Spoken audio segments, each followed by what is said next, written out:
Hello all, I'm Kel Kidman and welcome to Breaking on the Daily, where today we're going to begin with a breakdown of House Resolution 1. The one that has to do with the voting stuff, because, oh man, it's awful, and it's so exquisitely terrible, I feel like I have to go down it line by line, alright, because some of this stuff is just such utter just insanity that I cannot believe I haven't even covered this yet. So, first of all, they're going to mandate nationwide online voter registration without ID. That's annoying, but it's sort of par for the course for this sort of stuff, so I'm not going to dwell on most of the stuff here, despite how just awful it is. I feel like I don't really have the time to dwell on every single point here, so I'm only going to gloss over certain points. But no, that's a bad idea. Why? Our voter rolls are terrible enough already. We don't need to make them worse. And there are a number of other things that are bad. Same-day registration, I do have problems with that. More in the sense of you need time to actually suss these sorts of things out. You need to have time to make sure everything's fine with, your documents and whatnot. So that's kind of my problem with it there. Other than that, it's like not the most egregious thing. Next up on the list, nationwide California motor voter law. It's just, California tried something. It didn't go well, and now they want to do it nationwide and force every other state to go along with California nonsense. That sounds like fun. Nationwide voter harvesting, which is the first truly worrying bit of this, because the rest of them, while they are problems, they're not exactly the most, they're not so egregious that I couldn't let it go. But we're getting now to the point where voter harvesting, as anyone who has been watching anything with regard to that subject knows, is an awful, awful, terrible idea. Because what it leads to is things like, remember the Project Veritas lady, the lady that was caught on tape from Project Veritas that was like voter harvesting and kind of manipulating older people to vote particular ways? Yeah, imagine doing that nationwide. And that was, that lady alone was doing like 5,000 votes. Which is crazy, and it's about half the margin in certain states, and in terms of local elections, that's a crazy amount of votes. On to that, more points. Convicted felons can vote. That sounds like a wonderful, not terrible idea. 16-year-olds can register to vote. And the same. Okay. The argument against lowering the voter age at this point. Now, the age of majority is kind of a subjective sort of arbitrary thing. There's no specific point at which someone becomes an adult and when they aren't. At least not by nature. I mean, you could argue pubescence, you could argue puberty, and I think that's fair, but going immediately after puberty would be silly. So essentially what the argument for the age of majority is, it's not exactly arbitrary. Forgive me for speaking like that. It is post-pubescent and a few years on. It's kind of how we're functioning with the age of majority. But I really hate this idea that we can just separate the age of majority into like 5 separate categories, where we have anywhere from 16 to 26 in terms of what we consider to be age of majority, and age of majority things start happening, where you start becoming an adult. Yeah, I get the idea of lowering the age of driving to, having that at 16. That makes sense. Alcohol is forgivable, but then you have things like insurance, where you aren't considered really an adult, and you can be a dependent on your parents' insurance until you're 26, which is utterly ridiculous.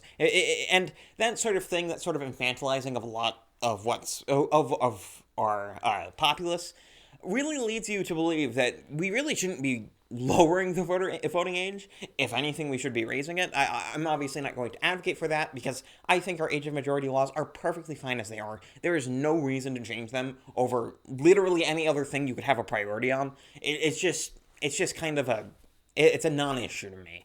But as well as that, it prohibits removing non-citizens from the voting rolls, which, no, that's a problem, especially in federal elections where literally that non-citizens voting is illegal. And also, and this is the most egregious one, it is so awful and just, man, it really makes you think that the Democrats totally fairly won this last election. Yeah, they made it so that the ruling party controls the FEC, otherwise known as the Federal Elections Commission. I hope you can see the problem with that, because before the FEC was controlled bipartisanly. Of course, the terms of bipartisan that we consider to be bipartisan in this era are almost meaningless. I mean, the monoparty is truly a thing, and so something can be bipartisan and also really not be at the same time. But just to solidify it and make it literally one-party rule is a terrible idea. Now, it doesn't specifically make the Democrats in charge of all federal elections, but it makes the ruling party in control of all federal elections. And that, I don't know how you could imagine that not being an issue. And of course, you're going to see many people on the left, I imagine, either completely ignore this bill entirely, or complain at people who are against this bill, saying, "Oh, you're supporting voter suppression, or you're against democracy because you want transparent and fair elections rather than an election literally won by one party, partisanly." That's insane.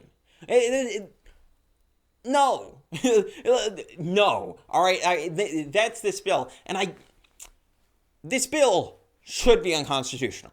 All right, and I think in all likelihood, it probably is. I don't think, first of all, I'm not exactly sure this is going to pass. I'm fairly sure cooler heads will prevail even among the Democrats, even among some of the monoparty people.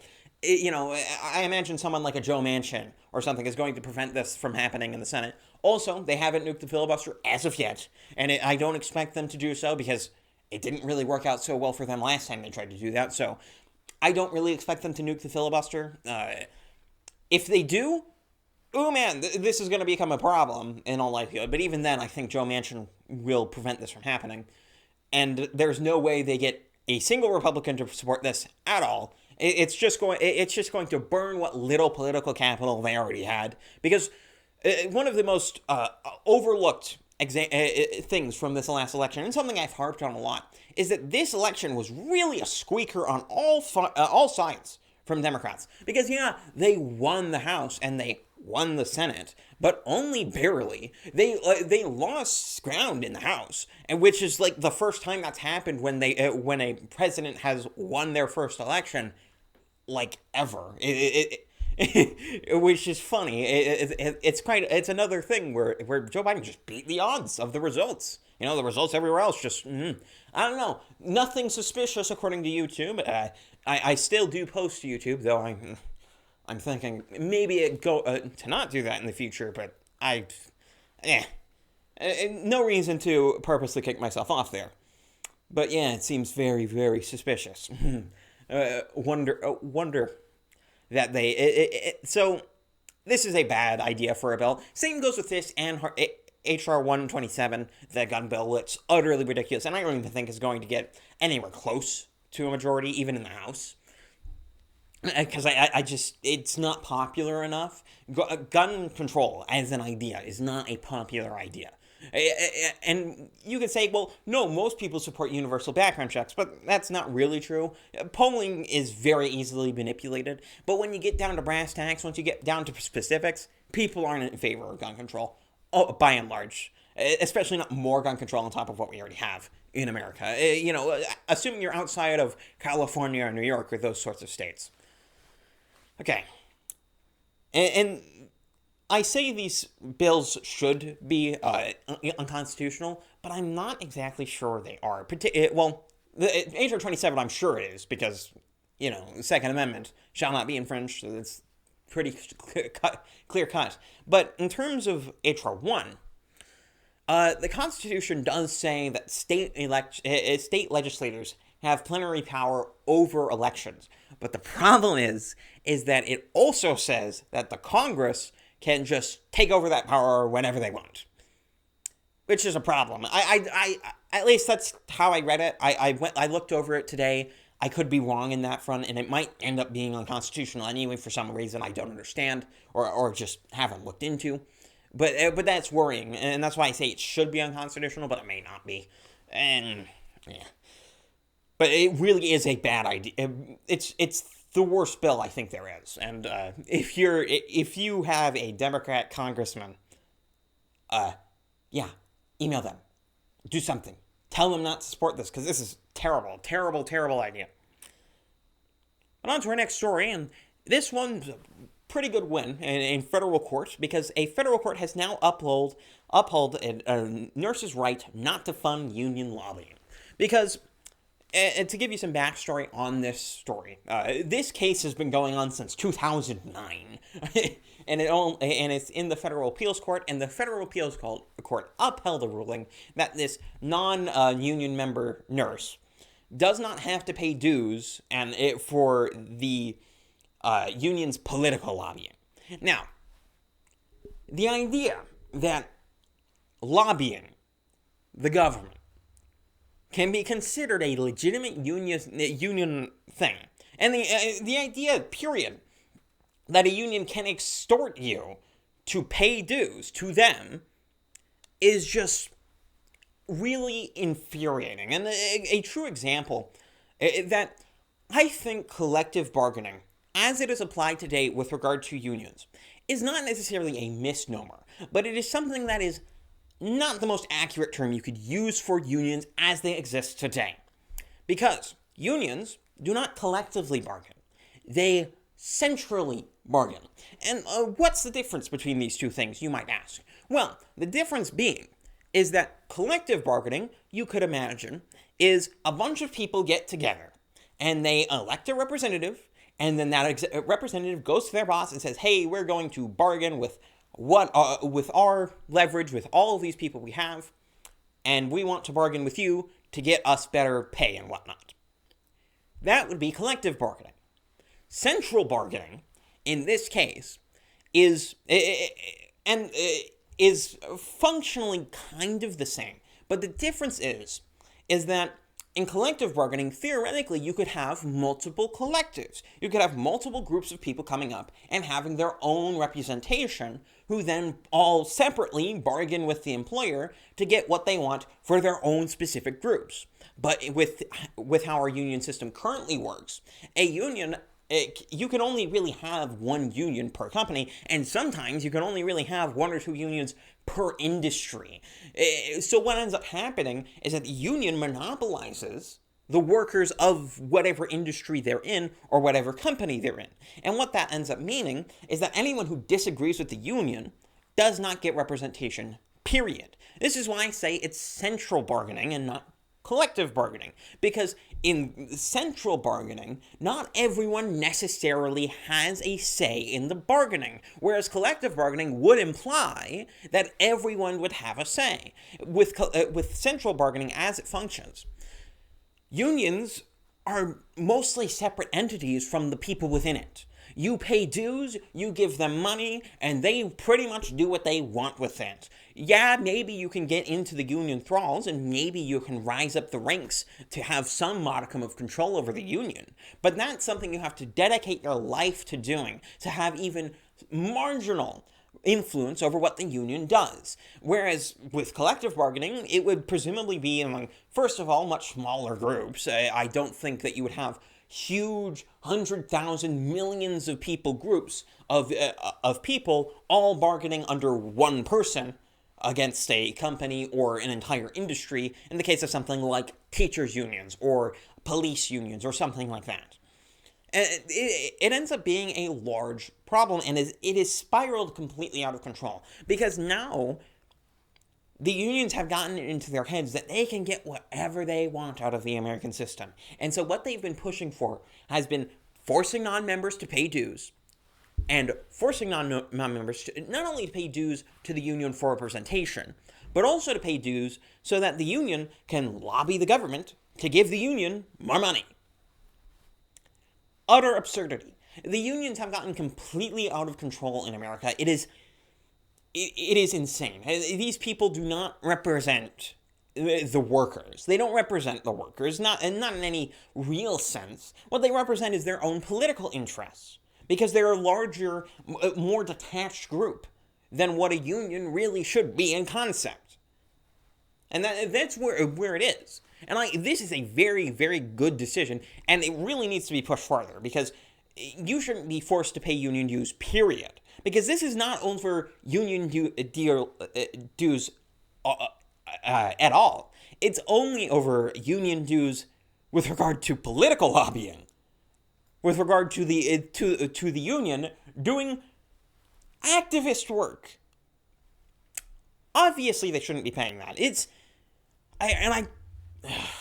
The left frustrates me a lot, if you couldn't tell, because this sort of thing just goes on, and it just continues to fester, and it really just shows that it's all about pricing out people from the market. And really, what the left is about, it's not about collectivism. Well, it is about collectivism, but what it is truly, like, what makes someone a leftist, it's a push for centralization, not collectivization or cooperative forces, as people like Tim Pool want to say. It's about the centralization of particular power. It's about taking the power that would normally be dealt upon between all of the people, all of the individuals, and bring that up to a central power to theoretically make it better. That doesn't end up being how it works, but that's what they're after. And that's why you see so many of their policies be geared at essentially pricing out the competition for big firms, for big companies. That's why these people are so anti-big business, but at the same time promote all of these policies that do nothing but help big businesses, because they're about centralization, and all of their policies go towards that goal. I mean, that's what communism and socialism is in the first place. It's all about collectivizing the entirety of the body politic in the state as being property of the state. And that's what a union is in a lot of cases. That's what it ends up looking like, at least. But to move on to our next story, and this one makes me smile a bit, because Donald Trump has rejected the request to testify in the Senate impeachment trial. Now, he did this in a quite spectacular way, where he rejected them by saying, this is a sham, it's a complete, just a publicity stunt, it's all nonsense, and I don't care, it's all unconstitutional anyway, I don't see why I should be involved in this process whatsoever. And this is a good strategy. I've continued to see people complaining about Donald Trump's impeachment strategy, and I just can't see it. Because this impeachment strategy, it doesn't acknowledge even that this impeachment, it doesn't give credence to it. It doesn't give his emotion to it. It doesn't give anything to it. It doesn't give constitutionality to it. It doesn't allow it any room. And what this has done is it's made the Democrats look like shrieking banshees, whereas Donald Trump's sitting over here being like, well, it's just unconstitutional. I'm a private citizen. Why are you bothering me? And that's kind of what it feels like. That's what the thing is. And when you're in politics, and a lot of things are about optics, that's really good optics. When your opponent looks like utter insane people, and you look like the calm adult in the room, that's really good. Especially especially in this sort of case, where they really are just screaming banshees. It's quite good. I do really quite like what Donald Trump has been doing with his impeachment responses. And the funny thing is, this isn't even the only example of a great clapback that Donald Trump has done over the past 24 hours. He also did the same thing with the Screen Actors Guild, I think it was. Something along those lines. It was some sort of Hollywood union. Where he said, yeah, I don't want to be involved with you anyway. They were threatening to, we're going to remove you. We're going to disassociate ourselves with you because January 6th insurrectionists, yada, yada, yada. And Donald Trump was just like, well, I don't want to be involved with you anyway. You seem pretty awful. There are all these people suing you. And they're like, oh, you don't even, represent us at all. And you're doing all these awful things. You're ethics are terrible and whatnot, so I don't really feel the need to be associated with you anyway. I quit. It's great. It's wonderful. Man, it really makes me miss Donald Trump. This sort of stuff that has been happening, it really does make me miss the guy. Because he is just, he was a really fun president. He really was. And Biden's a whole lot more boring. You don't get a whole lot of personality stories out of Biden except when he's fondling children. Other than that, I don't think you get a lot of personality out of him. But to move on to our last story, and this one is from Snopes, and I've been avoiding talking about this story for a good while, mostly because I haven't seen a reason for me to specifically talk about it, because I'm going to be frank, a lot of other people have covered it perfectly well, and I don't feel the need to fill up the space with things that other people have covered perfectly well, and I don't feel like I have anything to add. But in this case, I really want to bring it up, not because of the actual story itself, but because of what it implies for Snopes, and just how absurd this particular story is. Because Snopes has done a fact check on the fact check of AOC exaggerating and lying about the danger she was in during the Capitol trespassing riot. And they gave it a rating of mostly false. Now, to read it out, the claim, first of all, the claim is that Alexandria Ocasio-Cortez exaggerated, lied about the danger she was in during the Capitol in January 6, 2021. Capitol riot, in that she wasn't even in the Capitol building when the riot occurred. Now, what was true about this claim, according to Snopes, this very good fact checker, very good fact checker of satirical stories.